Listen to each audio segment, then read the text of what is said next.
So is leveraging, like I attracted in, and I know how I did it, attracted in my beautiful fiance, and this is our honeymoon cruise. And it just felt so good to deliberately feel what it would feel like to have him in my life. And we played this game and about feeling what it would feel like to have our home. And we had our home within 3 days. And I would like to feel that about money and leverage that feeling. So I know. So let us ask you a question. Was the thought about the new home a less familiar thought or subject than the thought about money? Yeah. And so you said something very, very important in the beginning of our conversation. You said in the beginning things just went easier. Mm-hmm. And it was because you weren't overthinking them. Yeah. And you were focusing upon some new things. We would encourage you, all of you, to make a list of 3 or 4 things that you haven't given a lot of thought to, that you might like to experience, and just focus upon them softly and watch how swiftly law of attraction brings them right to you. So money is a subject that has a lot of baggage for most people. So what is it about money that is appealing to you? The freedom of choices.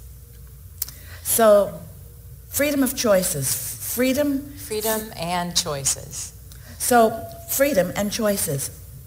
Choices about what is wanted.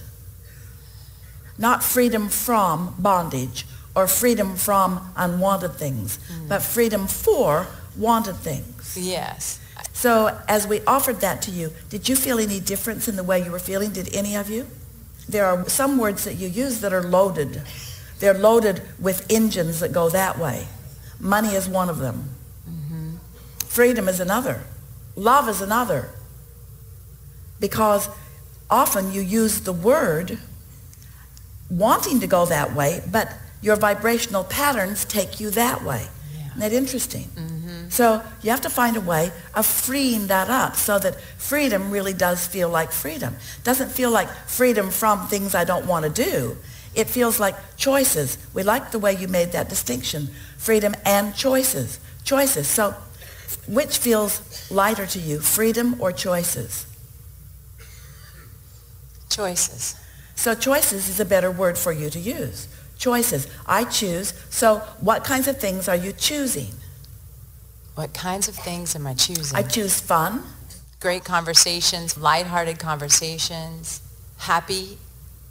Yes. Choose delicious. So you're doing a good job in that you're choosing the emotion. And the thing we like about that is you can choose. In other words, if you say, I want $100,000 and I really would like it to come today, there's a lot of doubt in that statement. Yeah. But when you say, I choose fun, or I choose conversations, or I choose uplifting conversations, or I choose to feel good, that's something that you know that you could accomplish relatively quickly. And so there's less resistance in the subject. Mm-hmm. So we want to take the subject of freedom, but we want to call it choices because there's less resistance in the subject of freedom when you call it choices. So let's take the subject of choices and tell us some of the things that you are choosing. I'm choosing to sit in this chair. Yes. I'm choosing to have this dialogue with you.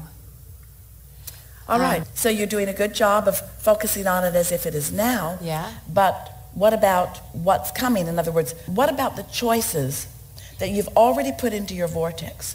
What about those choices that you would like to line up with?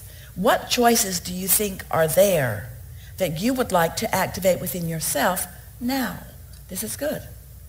What choices did you make along the way? Now, hear this. You're really going to like this.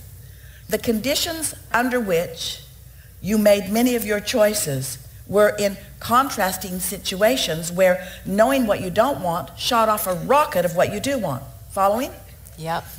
But you don't want to still stay in that frame of mind because now your choices are over there with your inner being, and they've been there for a while. Your choices are over there with your inner being focused upon them. Oh, you getting this? Your choices are over there with your inner being, massaging them into place, with law of attraction responding to your inner being's point of attraction. So you can't walk around with that same old attitude that initially gave birth to them. They have evolved. They have gestated. They have become something so much more. They have been purified in this vortex. That's why you want to meditate so that you are in the same vibrational range that your desires are. You getting this? Yeah. So you just can't hang around thinking the thoughts that you thought that made you desire those things to begin with. You got to move off that. You've already given birth to it. Now it's time to put diapers on it. Now it's time to begin the mastery of aligning with your choices. So what are some of the things that you've put there? A comedic television sitcom, being a comedian on a television show with a group of people that I laugh with and play with and enjoy, and get to work with amazing creative individuals and feel amazing. Stop for a moment, and as you are describing that to us, you think it's in there, and you think I pray that it's in there. There you go. That's the doubting. Yeah. That's the doubting that was present in that conversation. Did you feel it? Yeah. As she was speaking it? So what we're getting at is when you say those things, you're still trying to launch it over there. Yeah.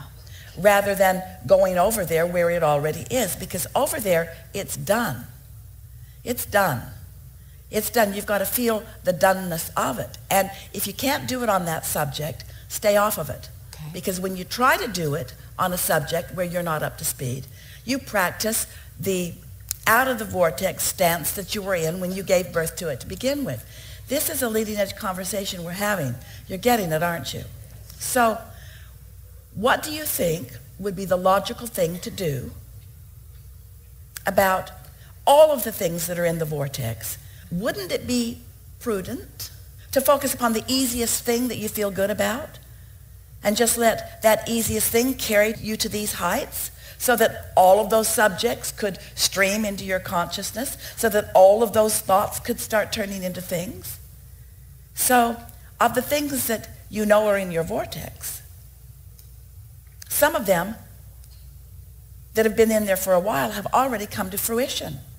You mentioned a couple of them to us. Mm-hmm. So what do you think about talking about those things, milking those things, the relationship and how it came about, the house and how it came about? In other words, it doesn't matter what you use as your focal point about what's in your vortex. And just because that was in your vortex and some of it has started to come out doesn't mean that talking about it is not to your advantage. Things that have been in your vortex that have turned to things, that's the best conversation you could have with yourself in order to prime the pump for more things to come out of your vortex and become more things. You see what we're getting at? Yeah. So isn't it interesting that the tendency from your human perspective is to focus upon what hasn't happened yet, feel the sort of downside of that, rather than focus upon the things that are happening or the things that have already come into fruition? Just milk the positive aspects of your life experience, and you will see how many of those things that are ready to pop begin popping. Make sense? Yeah.